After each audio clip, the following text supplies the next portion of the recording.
नमस्कार, मैं अमित कुमार और आप सभी राइजिंग भारतवर्ष यानी एबीएन देख रहे हैं और सभी दर्शकों को मेरा हाथ जोड़कर प्रणाम है और स्वागत है आज के इस वीडियो में। हमारे साथ जो विशिष्ट अतिथि हैं, इनके परिचय में मैं आपको क्या बताऊं, क्योंकि इनकी शख्सियत ही ऐसी है कि मैं एक लाइन में तो नहीं बता सकता, इसीलिए मुझे लिखना पड़ा, एक एक पॉइंट को लिखना पड़ा। तो मैं थोड़ी सी इनके बारे में, इनकी शख्सियत के बारे में आपको बता देता हूँ ताकि आपको अंदाज़ा हो जाए कि आप किनको सुनने जा रहे हैं। आप 2002 और 2003 में बीआरडी-पीजी कॉलेज देवरिया में महामंत्री पद पे आप रहे, यानी कि छात्र संघ की राजनीति आप कर रहे हैं शुरू से ही। उसके बाद वहीं से आपको प्रेरणा मिली और 2010 में आपने जिला पंचायत सदस्य के पद को भी सुशोभित किया। उसके बाद आपकी कार्यक्षमता के अनुसार आपको हाइड्रो एम्प्लॉय यूनियन, जो विद्युत विभाग की एक यूनियन है, उसका प्रांत महामंत्री बनाया गया, प्रांतीय महामंत्री।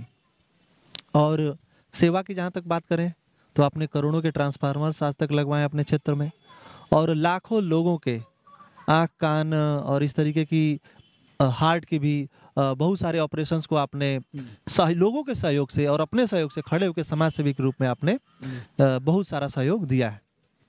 तो ये था आपका एक छोटा सा परिचय। नौशाद राजा जी हमारे साथ हैं, जो पत्थरदेवा विधानसभा से इस बार कांग्रेस पार्टी से टिकट के प्रबल दावेदारों में से एक हैं। इस बार टिकट आप मांग रहे हैं, तो सवालों का सिलसिला शुरू करते हैं। बहुत बहुत स्वागत है आपका नौशाद जी। सवाल पहला ये है जी सर, ओपनिंग सवाल है कि राजनीति ही क्यों, राजनीति में आपका आना कैसे हुआ? पहले तो मैं आपको बहुत बहुत धन्यवाद देता हूं कि आपने मुझे बुलाया और मुझसे कुछ गुफ्तगू करने के लिए बुलाया जी, तो जी। मैं आपके चैनल को लाख लाख धन्यवाद देता हूं कि आप आगे बढ़ते रहिए और जहां भी मेरी जरूरत पड़े मैं आपके साथ हूं। जी जी, आप बड़े भाई हैं और हम लोग इसी देवरिया जनपद की भूमि के कण हैं और देवरिया के लिए, देश के लिए बहुत कुछ करना है, जैसे आपकी इच्छा है। तो राजनीति में आपका आना क्यों हुआ, ये सवाल है। मैं राजनीति को देखा कि राजनीति को लोग पेशेवर बना चुके हैं। बहुत सारे लोग राजनीति करते हैं, बहुत बड़े बड़े सपने दिखाते हैं और बहुत लोग उस उम्मीद लगाए बैठे होते हैं और जब चुनाव जीतते हैं तो धोखा मिलता है। अभी तक धोखा ही मिलता आया है। बिल्कुल 80% से ज्यादा धोखा। मैं बचपन से ही मैं देखता था, जब अबू बकर नगर में मेरी मकान है और बगल में रेलवे स्टेशन है जी, तो मैं देखता था तमाम तरीके के गरीब लोग आते जाते थे, जिनको कोई पूछने वाला नहीं, वहीं लोग तड़प के मर जाते थे, कोई उठाने वाला नहीं मिलता था। तो मेरे अंदर एक जिज्ञासा आया कि मैं समाज को एक सेवा कर दूं। तो मैंने 2003 में बीआरडी-पीजी में दाखिला कराया और मैं पहली बार चुनाव लड़ा। तो लोग बोले कि आप यहाँ से चुनाव नहीं जीत सकते हैं, आप अल्पसंख्यक से आते हैं। तो मैं बोला कि अरे मैं भी तो इस भारत का निवासी हूँ, अल्पसंख्यक हूँ, मुसलमान हूँ, तो ऐसे थोड़े मैं पाकिस्तान से आया हूँ। मैं यहीं का जन्मा हुआ हूँ और मैं इस इतिहास को बदलूंगा। जब राष्ट्रपति अब्दुल कलाम हो सकते हैं तो क्या नौशाद राजा बीआरडी-पीजी बिल्कुल एकदम महामंत्री नहीं हो सकते हैं? बिल्कुल बिल्कुल। तो हमने चुनाव लड़ा, बहुत मेहनत किया। जब मैं चुनाव लड़ा तो बहुत सारे कमेंट्स आते थे, कभी नहीं जीतोगे, तमाम तरह की समस्याएं, लेकिन मैंने उन समस्याओं को झेला और चुनाव बस 45 वोट से हार गया। और हारने के बाद मैं रोने लगा कि इतना मेहनत करने के बाद मैं चुनाव हार गया, कहीं ना कहीं कमी रह गई थी। तो मेरे पिताजी थे उस समय, तो बोले बेटा कि एक हार भी बहुत बड़ी जीत है, जो हार नहीं देखेगा वो जीत क्या देखेगा, जीत का मजा नहीं। और आप अभी से लग जाओ। अपने बहनों और भाइयों से निवेदन करो कि आपने बहुत सहयोग दिया, बहुत अपार जन समर्थन मिला, लेकिन मेरा किस्मत खराब था, मैं चुनाव हार गया। मैं उन्हीं को प्रेरणा लेते हुए मैं लग गया और दूसरी बार मैं चुनाव में लड़ा और मैं वहां से 1600 वोट में 1400 वोट पाके मैं निर्वाचित हुआ। वाह क्या बात है। और जीतने के बाद यहाँ के उस समय मोहन सिंह सांसद हुआ करते थे और राम नगीना यादव एमएलसी हुआ करते थे। तो हमने छात्र संघ का वहाँ पे उद्घाटन करवाया और 10 लाख मोहन सिंह से और 5 लाख राम नगीना यादव जीत लिया। और आप अगर पता भी करना होगा तो मैं, ये कोई जो डिबेट हो रही है आप पता भी कर सकते हैं, अगर कहीं भी परसेंट का उसमें कमी मिलेगा तो आप चैनल पे चला सकते हैं जी। वहाँ पे हमने लड़कियों के लिए कॉमन रूम बनवाया, बच्चों के लिए लाइब्रेरी में किताब दिलवाया, उसके बाद जो प्रचार का रूम होता है हमने रूम भी बनवाया, जो भी समस्याएं वहाँ की थी हमने निदान किया। जी जी। उसके बाद लगातार ऐसे सिलसिला चलता रहा। उसके बाद जिला पंचायत में उसके बाद अगले थोड़ा सा एक सवाल उसी से जुड़ा हुआ है। जी जी काउंटर है, मान लीजिए कि एक तरीके से जैसे छात्र संघ का जो चुनाव है अब धीरे धीरे खत्म होता जा रहा है, तो क्या राय है आपकी इस पे? राय यही है कि आज छात्र संघ बेकार हो चुका है। इन सरकारों ने छात्र संघ के जब से खत्म कर दिया है, वहाँ से नेता पैदा होते थे, वहाँ से जो भी समस्याएं बच्चों के साथ निकले छात्र संघ, वहाँ से जबरदस्ती लोगों से फीस लिया जाता था और समय से परीक्षा नहीं होती थी, समय से रिजल्ट नहीं आता था। उस समस्या जो बच्चे रोड जाम करते थे, वहाँ पे चुनाव होता था तो लोग वहाँ के कर्मचारी भी डरते थे और समय से हर चीज होता था। दबाव में आज वहाँ से बड़े बड़े नेता जितने भी लालू प्रसाद हुए, चाहे मुलायम सिंह यादव हुए, तमाम तरीके से बड़े बड़े नेता हुए हैं जो छात्र संघ से ही निकले हैं। आज तो बहुत कुछ लोगों के पास पैसा हो जा रहा है तो नेता अपने आप को साबित करने लग रहा है, समाज सेवी हो जा रहे हैं, पोस्टर बन जा रहा है, उसमें लिख दे रहे हैं कि मैं समाज सेवी। लेकिन ऐसा कुछ है नहीं, ये केवल गरीब और मजलूम लोगों को जो समाज से होना चाहिए हो नहीं पाता है। इसलिए कि जब ये सत्ता पाते हैं तो ये अपने जो निधि का पैसा होता है ना, ये 40% पे लोग भेज देते हैं। हाँ, बता रहा था हमको कोई व्यक्ति, कई लोगों ने हमें बताया कि इसमें ठेकेदारी में 40% पैसा 40% में बेच देते हैं लोग। और वो जो गरीब लोग हैं जो उनको मिलना चाहिए, रोड लाइट, तमाम तरह के गाँव में हॉस्पिटल नहीं है, ये तमाम तरह की समस्याएं हैं। लोग पढ़ नहीं, गरीब लोग हैं जो बच्चे हैं पढ़ना चाहते हैं, पढ़ नहीं पाते हैं, गरीब लड़की हैं उनकी शादी नहीं हो पाती है। अगर ये 40% ये जो ठेकेदार और जो बड़े बड़े उद्योगपति कमाते हैं, अगर इन 40% रुपया को अगर गरीब को बांट दिया जाए तो हमारे क्षेत्र की, हमारे भारत की गरीबी खत्म हो जाएगी। आज देख लीजिए भारत में मोदी जी, उस पर हम आते हैं थोड़ा सा, एक हम लोग सवाल लेते चलेंगे ताकि आप काफी बड़े वक्ता रहे हैं, काफी समय से छात्र संघ से रहे हैं, तो आप बोलना शुरू कर देंगे तो शायद पूरा का पूरा दिन बीत जाए। नहीं, तो हम चाहेंगे कि बीच बीच में अगर हमारे प्रश्न का उत्तर मिल जा रहा है तो हम अगले प्रश्न पे धीरे धीरे स्विच करते जाएं। तो अगला सवाल बड़ी सिंपल सा है। आप चूंकि अल्पसंख्यक समुदाय से हैं और वर्तमान समय में भारतीय जनता पार्टी की सरकार को ये उन पे आरोप भी लगते हैं कि वो एक तरीके से खाली मुसलमानों के, अल्पसंख्यकों के खिलाफ काम करती है। तो आप एक अल्पसंख्यक समुदाय से आते हैं, आप खुद को कहाँ खड़ा पाते हैं? अब खुद को तो मैं बहुत, इस सरकार में मुसलमानों का केवल शोषण हो रहा है। जैसे मुस्लिम वर्ग जो है वो ईमानदार होते हैं। पहले कभी आप सुना करते होंगे कि अगर कहीं कोई विवाद, कोई दिक्कतें आती थी, कोई भी पंचायत होती थी तो आप किसी एक मुसलमान को बुला लो, मुसल्लम ईमान। हाँ, मुसल्लम ईमान था। एक मुसलमान अगर कह देता था कि आप ये देखिए सही है, ये गलत है, तो लोग साबित कर देते, वहाँ कोर्ट वोट नहीं जाना पड़ता था। पहले मुसलमान की ये रुतबा था, ये जहन में लोगों का था। लेकिन आज कुछ चंद मुसलमानों के चक्कर में आज मुसलमान बदनाम हो चुके हैं। जैसे कहा जाता ना, एक मछली तालाब को गंदी कर देती है, तो वही रूप है। चंद में किसका नाम लेना चाहेंगे? अब चंद में बहुत सारे लोग हैं, अभी शहनवाज हुसैन बैठे हुए हैं, तमाम तरह के लोग भाजपा में हुए हैं, केवल उन लोग को मोहरा बनाया गया है। अल्पसंख्यकों का कहीं भला नहीं है। समाजवादी पार्टी भी वोट लेती है मुसलमान को और यादव को अपना वोट मानती है, जब हक की बात आती है तो लाठी पाती है अल्पसंख्यक।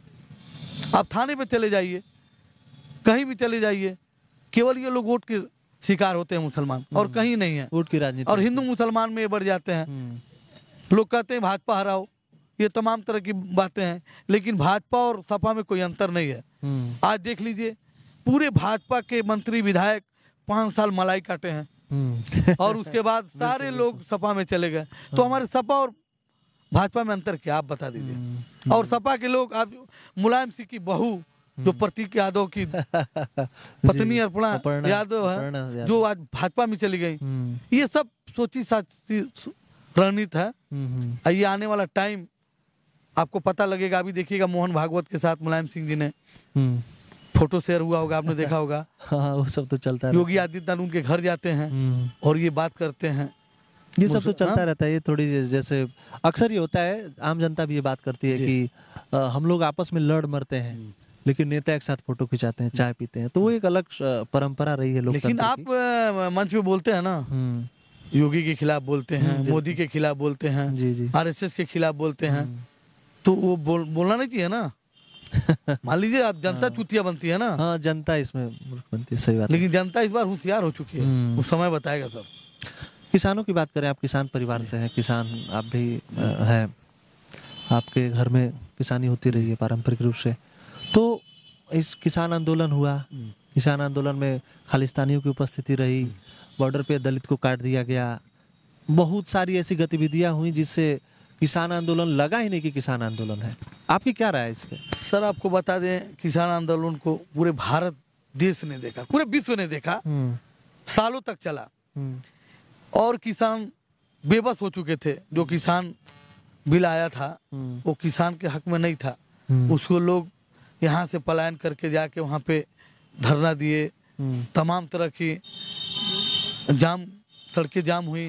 उसमें केंद्र सरकार जो है खालिस्तानियों को भेज के, तमाम तरह के अराजक तक भेज के उस किसान आंदोलन को वो लोग एक दूसरा रूप देना चाहें। लेकिन हमारे राहुल गांधी ने कहा कि एक समय आएगा कि सरकार इस किसान को वापस लेगा। इसमें कांग्रेस का बहुत बड़ा रोल है कि कांग्रेस पूरे दमखम से किसान के साथ थी और आज भी है और कल भी रहेगा। और भारत सरकार नरेंद्र मोदी जी द्वारा इसको चाहा गया है कि इसको आतंकवादी घोषित करके किसानों को 600-700 किसान मर गए, लेकिन किसी ने आज तक उनके घर जाके उनके आंसू पूछने का काम किसी ने नहीं किया। केवल ये चूतिया बनाते हैं, 15 लाख के झांसे दिए, अच्छे दिन आएंगे, महंगाई कम होंगे, सिलेंडर को नमस्ते करके जाइए। मोदी जी का एक बहुत बड़ा स्टॉक, मार्केट स्टॉक था, आज सिलेंडर देख लीजिए 150 है। तो ये क्या कहेंगे? ये किसान को बदनाम किया की कोशिश किया। जिसके साथ भगवान रहेंगे तो ऐसे ऐसे बहुत प्रधानमंत्री आए और चले गए। अच्छा, एक पथरदेवा की हम बात करते हैं, तो राष्ट्रीय मुद्दे काफी ज्यादा हो गए, पथरदेवा की हम बात करते हैं। आप जिला पंचायत सदस्य रहे, वर्तमान में शायद आपकी पत्नी है जी। तो अभी तक आप लोगों ने क्या किया है अपने क्षेत्र में? क्षेत्र में सर मैं आपको बता दूं, अब मेरे बारे में अगर पता करना है तो आप मेरे क्षेत्र में चले जाइए, जिला अस्पताल चले जाइए, बिजली विभाग चले जाइए। मैं अभी तक जब से मैं होश संभाला, लाखों लोगों को ऐसे उंगली पकड़ के हॉस्पिटल में, जो बेसहारा लोग हैं, जिनका हाँ, लोगों से हमने बात किया तो लोग ये बता रहे थे कि आपने अस्पताल स्वास्थ्य के क्षेत्र में और ट्रांसफार्मर वाला जो हमने पहले बताया था, लोगों से हमने बात करके दर्शकों को मैं बताना चाहूंगा, ये बात मैं आपको बता रहा हूँ कि ट्रांसफार्मर और ये जो स्वास्थ्य क्षेत्र में आपका योगदान है, सेवा है, वो दर्शकों से, आम जनता से मैं बात करके आपको बता रहा हूँ। लेकिन आप अपने हिसाब से आप खुद से ये बताइए, हम चाहते हैं खुद से आपसे सुने कि आपने क्या योगदान दिया है। योगदान यही रहा है कि मैं जब छात्र संघ चुनाव जीता, जिला पंचायत हुआ, उसके शुरू से ही छात्र संघ से ही मैं हॉस्पिटल अटेंड करने लगा। जैसे गरीब लोग आते हैं यहाँ से, किराया भाड़ा लगा के आते हैं, वापस चले जाते हैं, उनको सही ट्रीटमेंट नहीं मिलता है, जो दवा मिलनी चाहिए हॉस्पिटल से वो नहीं मिल पाता है। और मैं एज एक सेवा के भाव से मैं लगा रहा, सारे डॉक्टर, सारे कर्मचारी, सारे वार्ड बॉय, सीएमओ से लेके सीएमएस से लेके सारे अधिकारी मुझे जानते हैं। मेरे जाने से एक दहशत रहता है कि नेताजी आ गए हैं तो इनको जो मिलना चाहिए वो मिले। तो ये आप पता करिएगा पूरे जिले में किसी से नौशाद राजा, मैं उन लोगों को, किसी का आँख मोतियाबिंद हो गया तो मैं उन लोगों का आँख बनवाता हूँ। अगर कोई एक्सीडेंट हो गया, पैर टूट गया, एक्सरा प्लस्टरा सब करवाता हूँ। सीटी स्कैन वगैरह, सर में चोटें आ गई, तमाम तरह की जितनी सुविधाएं हॉस्पिटल से, वो सारा जो मिल नहीं पाता है, गरीब तक पहुंच नहीं पाता है, मैं अपने चल के उन लोगों की मदद करता हूँ। ये मदद करते लगभग हमको 19 से 20 साल हो गया। लाखों लोगों को हमने दवा करवाया होगा, हजारों की संख्या में मैंने आंख बनवाया होगा। तमाम तरह की ऐसी समस्याएं आती है, मैं 12 बजे रात को भी, मेरी पत्नी नहीं समझ पाती है, मेरी माँ नहीं समझ पाती है।